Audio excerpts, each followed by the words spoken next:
शिलांचा अभ्यास करण्यासाठी त्या शिलाची ताकद माहीत असणं गरजेचं आहे. कारण तुमच्या शरीराच्या आजूबाजूला शिलांचं वलय तयार होतं.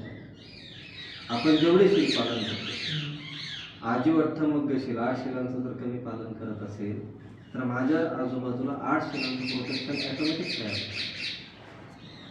आजचंही आपलं 11वं सेशन आहे आणि ह्या सेशनमध्ये प्रत्येक वेळेला काहीतरी नवीन नवीन गोष्टी आपल्यासमोर येत असतात.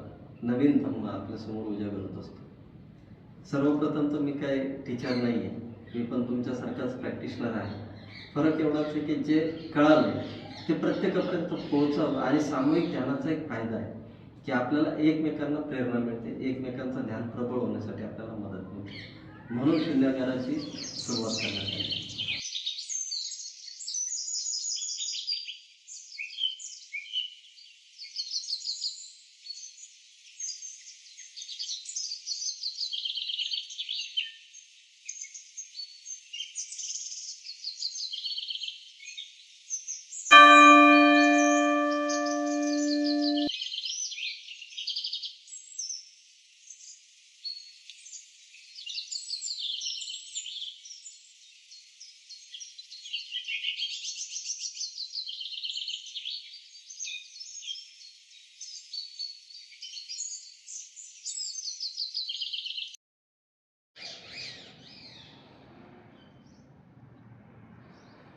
पण 4 पद्धतीमध्ये प्रत्येक वेळेला असतो.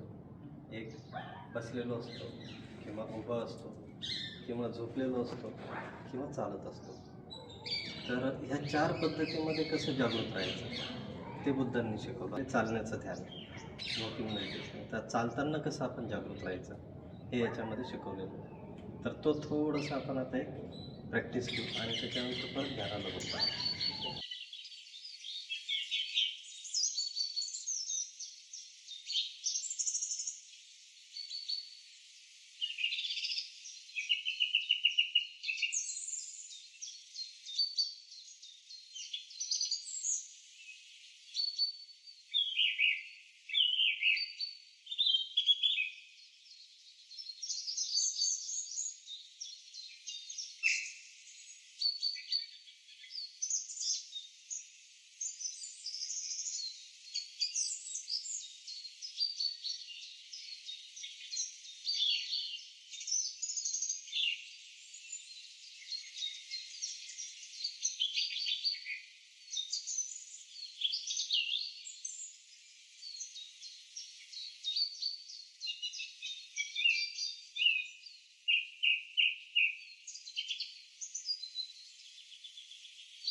केवळ आणि केवळ श्वासाकडे बघायचं.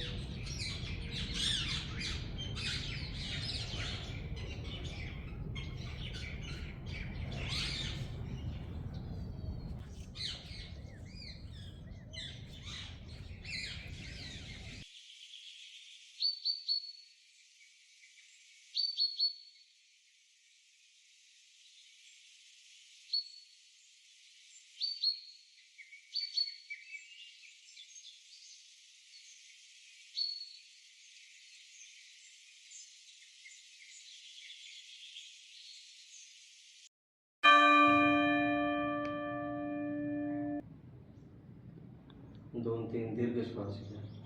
हळू आपण सोडा.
माझा एक प्रश्न होता शीला संबंधित.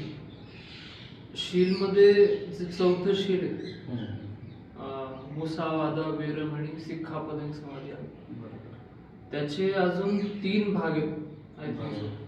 तर त्याच्याबद्दल थोडं गाईड करता का मला, कसं ते म्हणजे पाळायचं, म्हणजे कठोर वचन न बोलणे आणि म्हणजे निंदा न करणे, चुगल्या न करणे असं. तर ते आपण सतीमध्ये राहून कशा पद्धतीने हे करायचं ज्याच्याने आपल्याकडनं चूक नाही घडली पाहिजे. छान प्रश्न आहे. आता 5 शील आपण घेतच असतो, बरोबर आहे. परंतु बुद्धांनी जे आणखी डीपमध्ये सांगितलं आहे उपासकांसाठी, त्याला आजीवट्टमग्गशील म्हटलेलं आहे. आजीवट्टमग्गशीलामध्ये 5 शील आणि वाणीचे आणखी 3 शील आहेत, ज्याच्यामध्ये वाणीचे तसे 4 शील होतात. म्हणजे मुसावादा वेरमणी सिक्खापदं समाधियामि, क्लिष्ट वाचा वेरमणी सिक्खापदं समाधियामि, विसन्नाय वाचा वेरमणी सिक्खापदं समाधियामि, संकल्प वाचा वेरमणी सिक्खापदं समाधियामि. याचा अर्थ काय होतो? मी खोटं बोलणार नाही, मी कटू बोलणार नाही, मी निंदा करणार नाही, किंवा मी टोचून बोलणार नाही, है ना. तर अशा पद्धतीचे हे शील आहेत. पण याचा आता अभ्यास कसा करायचा शीलांचा? जसं जसं आपण ध्यानामध्ये पुढे जातो आनापानाच्या माध्यमातून, आणि जर आपल्यामध्ये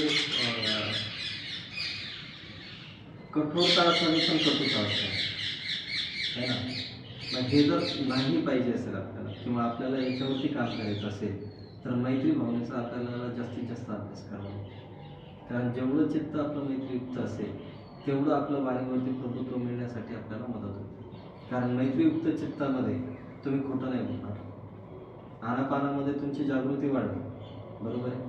मैत्रीयुक्त चित्तामध्ये आपल्याला कोणी टोचू नाही बोललं किंवा आपल्यासोबत शत्रुता जरी निर्माण असली तर आपली काइंडनेस, जसं आपण आता सध्या मैत्रीचा अभ्यास केला, शत्रूवरती पण मैत्री केली, तर ती मैत्री करत असताना आपण काय दिलं की त्याला देखील शांतता प्राप्त, आणि काही आपल्यासोबत भांडण केलं. उदाहरणार्थ घरी गेल्यावर आपल्याला एक तो योगायोगाने आलाच समोर, तर आपल्या मनामध्ये आता त्याच्याबद्दल कटुता निर्माण होईल का? नाही, कमी असेल, बरोबर आहे. किंवा कदाचित नसेल, किंवा अवेअर होतो की अरे नाही, मी आता याला मैत्री भावनेच्या ध्यानामध्ये घेतलं होतं, आता याच्यासोबत मला भांडण हे म्हणजे आधीच समजून जातो बऱ्याच. तर अशा प्रकारे आपण ती प्रॅक्टिस करू शकतो. दुसरं काय ना, शिलांचा अभ्यास करण्यासाठी त्या शिलाची ताकद माहीत असणं गरजेचं आहे. म्हणजे आता एक साधारण सांगतो, मुसावादा वेरमणी सिक्खापदं समाधी, मी खोटं बोलणार. तर खोटं बोलणार नाही तुम्ही काय केलं? सत्य बोलले. मग फायदा काय होतो? खोटं बोलल्याचा फायदा काय, नुकसान काय? खरं बोलल्याचा फायदा काय, नुकसान काय? खोटं बोलल्याचा एकही फायदा नाही, नुकसानच आहे, बरोबर आहे. आपली वाणी ही दूषित होते, आपल्या वाणीमध्ये शक्ती राहते, आपण बोललेलं त्याच्यावरती कुणीही विश्वास ठेवत नाही. हे बेसिक त्याचे काय गुणधर्म खोटं बोलण्याचे. सत्य बोलण्याचा फायदा, आपली वाणी प्रमोदित, आपल्या वाणीला शक्ती प्राप्त होते, आणि आपल्या प्रत्येक शब्दावरती समोरची व्यक्ती विश्वास ठेवायला लागते. कारण सत्यतेची ताकद येते, धम्माची ताकद येते. तर हे शिलांचा परिणाम होतो. निंदा करायची तर का नाही करायची? निंदा केल्यामुळे निंदकाचे घर असावे शेजारी अशी म्हण आहे, बरोबर. त्यांनी केले तर आपली प्रगती होते, पण आपण केली तर आपलं नुकसान होतं. काय होतं? सवय लागते आपल्याला, मग आपण त्याचीच निंदा करत नाही. आजूबाजूला प्रत्येक व्यक्ती भेटला त्याची निंदा करतो. अच्छा, याचा परिणाम काय होतो की ज्यांच्यासोबत तुम्ही बोलत असता ते ऑब्झर्व करतात की अरे महेंद्र तर निंदा करत होता, याची करत होता, त्याची करत होता, त्याची करत होता. सत्य लपत नाही ना, आणि मग महेंद्रची पण निंदा व्हायला सुरू होते, बरोबर. म्हणजे हा परिणाम त्याचा आहे. आपण कुणाला टोचून बोलत असू, आपण त्याचं मन दुखत असू वारंवार, तर त्याची आपण मानसिक हिंसा करत असतो, आणि ही एक प्रकारची हिंसा आहे. आपण पाण्याची पातळ वेरमणी फक्त आपण असं विचार करतो की कुणाला तरी मांसाहार केला म्हणजे पाण्याची पातळ वेरमणीचं शील तुटतं, असं नाही. पाण्याची पातळ वेरमणीचा खरा अर्थ हा आहे की आपण कुणाचं मन शब्दांनी देखील दुखवलं नाही पाहिजे, त्याची मानसिक देखील हिंसा केली नाही पाहिजे. आणि जो व्यक्ती हे पाळतो, जो व्यक्ती हे जपतो, त्याची देखील कोणी हिंसा करू शकत नाही, त्याला प्रोटेक्शन मिळतं. मग त्याची हिंसा कोणती? म्हणजे तुम्ही तुमच्या दैनिक जीवनामध्ये काम करत असताना कोणी तुम्हाला टोचून बोलण्याचा प्रयत्न करणार नाही, कोणी तुम्हाला दुखवण्याचा प्रयत्न करणार नाही. त्याच्या मनामध्ये इथपर्यंत येईल की मी आता तुम्हाला दुखवतो किंवा हे करतो, त्रास देतो, परंतु तो तुमच्यापर्यंत येऊ शकतो. आता हे का होतं? कारण तुमच्या शरीराच्या आजूबाजूला शिलांचं वलय तयार होतं. आपण जेवढे शील पालन करतो, आजीव अठ्ठमग्ग शिला 8 शिलांचं जर कमी पालन करत असेल तर माझ्या आजूबाजूला 8 शिलांचं प्रोटेक्शन ॲटोमॅटिक तयार होतं. आता याचा अनुभव घ्यायचा असेल तर कसं घेणार? तर तुम्ही एक आठवडा एका शिलावरती फक्त अभ्यास करा की मी या आठवड्याभरामध्ये मुसावादा वेगमणीचा अभ्यास करा. मी खोटं बोलणारच नाही. तशी वेळ प्रसंग आला तर मौन पाळेल. असं होतं आता माझ्या जॉबमध्ये पण की एखादी व्यक्ती चूक करते, पण ते जर का मी विषय समोर सांगितला तर त्याला हानी होऊ शकते. मग अशा केसमध्ये बुद्धांनी उपाय कौशल्य सांगितले की तिथं तो व्यक्ती त्याचीही हानी व्हायला नाही पाहिजे आणि तुमचंही शील तुटलं नाही पाहिजे. मग ते उपाय कौशल्य करता आलं पाहिजे. खोटं तर बोललंच नाही पाहिजे, परंतु तो विषय पण तिथं थांबला पाहिजे. मग ह्या प्रज्ञाचा वापर करून प्रज्ञेनेच होऊ शकतं. ते प्रज्ञा असेल तरच होऊ शकतं. ठीक आहे. तर हे शिलांचे परिणाम आहे. आता मी काय सांगितलं की शिलाचा अभ्यास केल्याने काय फायदा होतो? जर हे मला क्लिअर झालं, माझं शील तुटेल नाही. तुटणारच. म्हणजे शिलांचा अभ्यास करत असताना ध्यान जेवढं महत्त्वाचं आहे, बुद्धांनी परियत्ती प्रतिपत्ती प्रतिवेदन सांगितलेलं आहे. म्हणजे धर्माचं थेअरीचा पण आपण अभ्यास केला पाहिजे, प्रॅक्टिस पण केली पाहिजे. थेअरी, प्रॅक्टिस आणि त्याच्यातून होणारा अनुभव हा खरा धर्म आपल्याला समजतो. अच्छा, फक्त ध्यान करून नाही, ध्यान का करतोय, का करायला पाहिजे याचाही अभ्यास आपल्याला असला पाहिजे. असंच का करायला पाहिजे? जसं राजने प्रश्न विचारला की असंच का बसायला पाहिजे? तर बेसिकली आपण जेव्हा सुरुवात करतो नवीन व्यक्ती, त्याचं ध्यान नाही लागत, फक्त असं बसलं तर लगेच झोप लागणार, खाली आपली शरीर जाणार. पण आपण असं बसलोय तर आपल्याला अगर राहणार, अरे हा झोपलोय, लगेच पाठ मारली जाणार, लगेच कॉन्सन्ट्रेशन होणार, श्वासाकडे लक्ष राहणार, जे टावरा लागले तर आपलं मन इकडं तिकडं भटकणार. ह्या काही गोष्टी आहेत. ह्या कधीपर्यंत? जोपर्यंत आपली सजगता त्या लेवलपर्यंत जातो. एकदा तुम्ही ते टच केलं, तुम्ही बोलताय तरी सुद्धा तुम्ही आवेर आहेत तुमच्या श्वासात. ठीक आहे. तर शील पालन करण्यासाठी आपल्याला शिलांचं फायदा आणि तोटा, पालन केल्याने होणारे फायदे, तोडल्यामुळे होणारे नुकसान, हे जर आपल्याला कळालं तर आपण त्या शिलांवरती आणखी जास्त लक्ष देऊन काम करू शकतो. थँक्यू. बरोबर आहे. आता फॉर एक्झाम्पल आपण असं बसतोय, पायाला म्हणजे डोळे बंदच ठेवायचे आणि हळूवारपणे फक्त पाय बदलायचे. जसं तुम्हाला असं वाटत असेल तर हाताची फिरवण सुद्धा बदलू शकता, पण एकदम हळूवारपणे श्वासाला डिस्टर्ब न करता हा प्रयत्न करा. जर मन खूपच विचलित असेल तर हळूहळू डोळे उघडायचे, जमिनीकडे बघायचं, बाहेर नाही बघायचं, जमिनीकडे बघायचं, डोळे उघडून फक्त श्वासाला बघायचं, हालचाल करायची, पाय रिलॅक्स करायचे. खूप मुंगी आलं तुम्ही मागे पण घेऊ शकता आणि पुन्हा 5 मिनिटानंतर ध्यानाला बसा. त्याच्यानंतरही जर आपलं मन स्थिर होत नसेल तर सरळ उठायचं आणि वॉकिंग मेडिटेशन करायचं. 5-10 मिनिटं वॉकिंग मेडिटेशन करा आणि परत बसा. ध्यानाचा अभ्यास करताना माझा एक अनुभव तुम्हाला शेअर करतो. जेव्हा तुम्ही अधिष्ठान घेता की मी आज 1 तास बसणारच, तेव्हा तुम्हाला खूप जास्त अडथळे येऊ शकतो. बरोबर आहे. मन विचलित होईल, मग मुंग्या येतील, आवाज जास्त येईल, बरोबर आहे. हे सगळं होणार. तर तो मार असतो, तो तुम्हाला विचलित करत असतो, कारण तुम्ही अधिष्ठान घेतलेलं. तुम्ही असं सहज बसा, काय त्रास होणार? बरोबर आहे का? हा अनुभव घेतलाय का तुम्ही? 2-2 तास काय होणार? काय होणार नाही. पण तुम्ही जेव्हा अधिष्ठान घेता, मी 1 तास हलणारच नाही, त्या दिवशी नेमकं इतका त्रास होतो, खूप त्रास होतो. अशा वेळेला 1 तासाचं कोरं कम्प्लीटच करायचं. पण हा हल्ल्याचा अनुभव इतका जबरदस्त आहे, म्हणजे ठरवून जरी आपण ठरवूनच घेतलं नाही चालायचं तर एकदम शांत व्हायचं. पण झालं आपलं किंवा विपස්සना झाली की त्याच्यानंतर 5 ते 10 मिनिटं स्वतःसाठी मैत्री द्यायची आणि सर्वांसाठी द्यायची. पण जेव्हा मैत्रीसाठी स्पेशल बसतात त्यावेळेला 1 तासाची मैत्री व्हायची. 1 तास, मग 1 तास फक्त स्वतःवरती. पण ते चित्त आपलं तितकं म्हणजे शुद्ध नाही, हे आपल्याला थोडंसं जरा सांगितलं तसं, परंतु आपण आनापान करून 5 मिनिटाचं आनापान करायचं आणि मैत्री बसायचं. होतं ते मैत्री भावनेच्या माध्यमातून देखील आपण समाधीपर्यंत पोहोचू शकतो. असं काही सांगितलं बुद्धांनी 40 कम्मठान सांगितले आणि प्रत्येकाच्या चित्ताच्या अवस्थेनुसार सांगितले. म्हणजे माझं चित्त जर का द्वेषमूलक असेल तर मी आनापान कधीच करू शकत नाही लगेच. बरोबर. मला पहिली मैत्रीचाच अभ्यास करावा लागेल, कारण माझ्यामध्ये मैत्रीच नाही. श्वास काय नाही शकत श्वास. बुद्धांप्रती श्रद्धाच नाही आहे तर त्यांना माइंडफुलनेसही मिळेल, त्याची पुढं नाही जाऊ शकत. म्हणून तुम्ही बघा भरपूर विपस्सी साधक जे आहेत ते एका पर्टिक्युलर ठिकाणी थांबलेले आहेत, पुढे जात नाही. त्याचं कारण काय? बुद्धांप्रती श्रद्धा नाही, शंका आहे म्हणून. मग त्या लोकांसाठी काय दिलंय?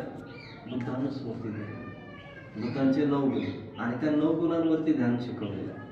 ते जर ध्यान केलं तर बुद्धानं स्मृती, बुद्धांबद्दलची श्रद्धा त्यांच्यामध्ये निर्माण होते आणि त्याच्यानंतर ते ध्यानाला पुढे जाऊ शकतात.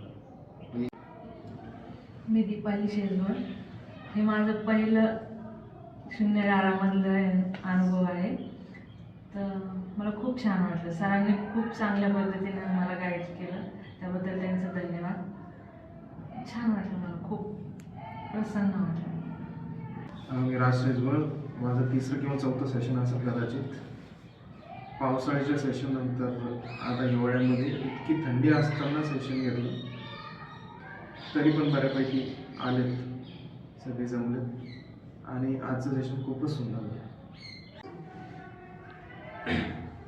हॅलो, माझं नाव कपिल गायकवाड. आज महेंद्र सरनी पुन्हा एकदा लेण्यांमध्ये मेडिटेशन सेशन ठेवलं. खूप महिन्यानंतर परत आलो मी, कारण की गरज होती, कारण की थोडं माइंड पण अशांत होतं. तर आजचा एक्सपिरियन्स पण खूप छान होता, थोडा डीप होता. माइंडफुलनेस ऑफ ब्रीदिंगमुळे आणि ओव्हरऑल चांगला एक्सपिरियन्स होता, थोडा प्रोफाऊंड होता. आणि एस्पेशली मेत्ता भावना, मैत्री भावना जी आम्ही केली, कारण की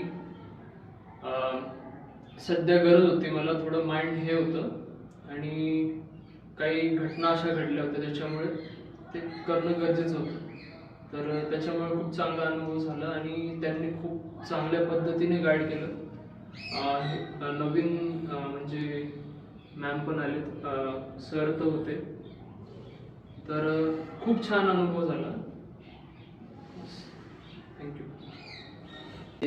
शून्यागार ही जी कन्सेप्ट आहे किंवा शून्यागारमध्ये ध्यान करावं त्याची जी सुरुवात आहे खऱ्या अर्थाने विवेकने सुरू केलं.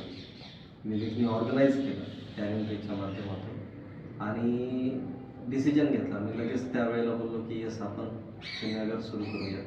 आजचं हे आपलं 11वं सेशन आहे आणि या सेशनमध्ये प्रत्येक वेळेला काहीतरी नवीन नवीन गोष्टी आपल्यासमोर येत असतात, नवीन धम्म आपल्यासमोर उजागर होत असतो.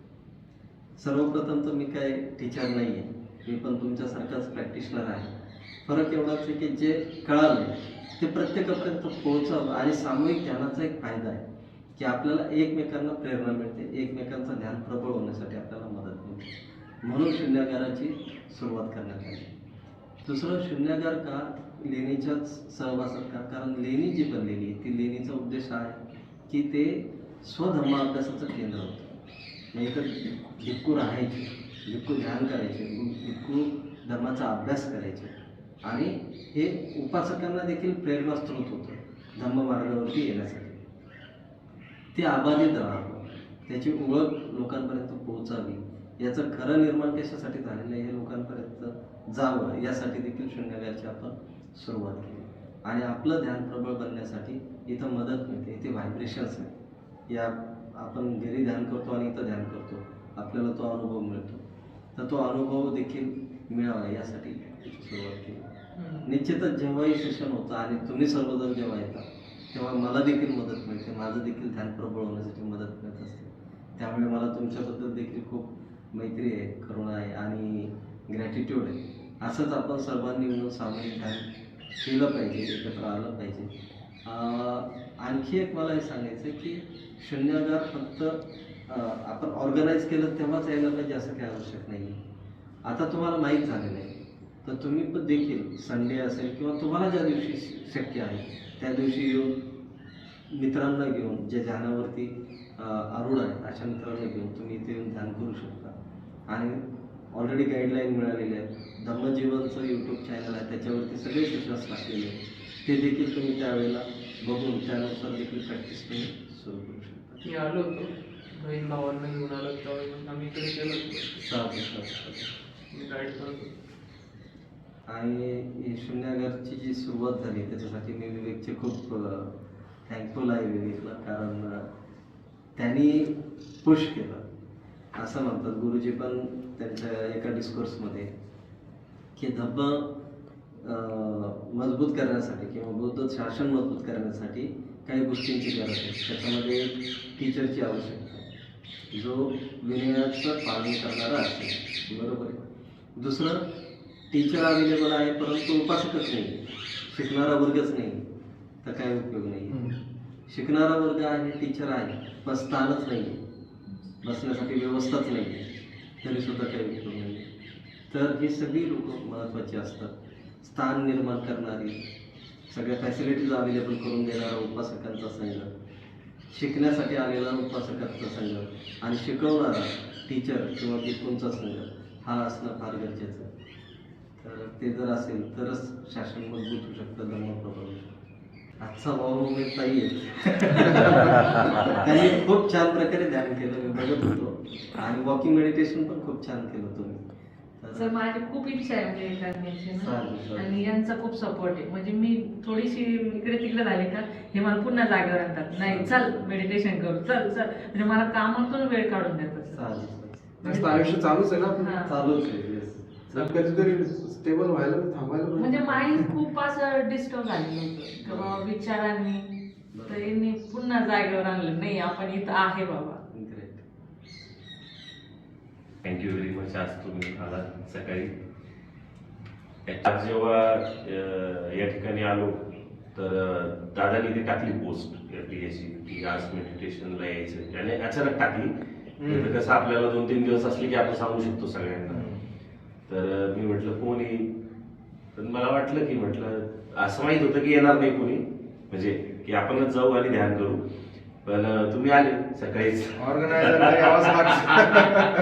6ला तुम्ही येऊन पोहोचले, समजा मॉर्निंगला वेळेवर आले, आम्ही पण आलो. तर आल्यानंतर आता सेशन सुरू झालं आणि ध्यानाची एकदम हे होती, म्हणजे व्हायब्रेशन स्ट्रॉंग होते. असं वाटलं आता चांगलं मेडिटेशन होणार आहे, कारण ओल्ड स्टुडंट आहे, नवीन कोणी नाही आहे की ज्याला समजून सांगावं लागणार आहे. आणि मग दादाने वॉकिंग मेडिटेशन सुरू केलं. तर मी असं नोटीस केलं की माझे बंधू आहेत, मोठे भाऊ आहेत, पण भाऊ म्हणून जेव्हा त्यांच्यासोबत मी बोलणार आहे किंवा वागणार आहे तर ते वेगळं राहतं. पण एक धम्म टीचर म्हणून जेव्हा बघतो ना की धम्म अशा पद्धतीने सांगितलं पाहिजे, म्हणजे दादाच्या पद्धतीने सेशन घेतात, मेडिटेशनचं इन्स्ट्रक्शन असू देत किंवा वॉकिंग मेडिटेशन असू देत, तर ते झाल्यानंतर असं वाटतं की 10 दिवसाच्या कोर्समध्ये जे मिळालं त्याची एक झलक भेटून जाते. एकदम आपण स्वतःला कनेक्ट होतो, स्वतःचे जे आहे श्वासाला कनेक्ट होतो आणि पूर्ण फोकस स्वतःकडे येतो. तर ते मला इतकं सुंदर वाटलं आज की म्हटलं अरे यार किती सुंदर आहे. आणि आता सध्या कपिलनी प्रश्न विचारला की 4th प्रिसेप्टबद्दल विचारलं, तर मलाही आहे, माझ्याकडून भरपूर वेळेला ते ब्रेक होत असतं, मी पण त्याच्यामध्ये अडचणीत आहे. तर दादाने ते उत्तर दिलं. तर मला खूप दिवसानंतर धम्मश्रवण करण्याचे जे सुख आहे ते मी अनुभवलं आज.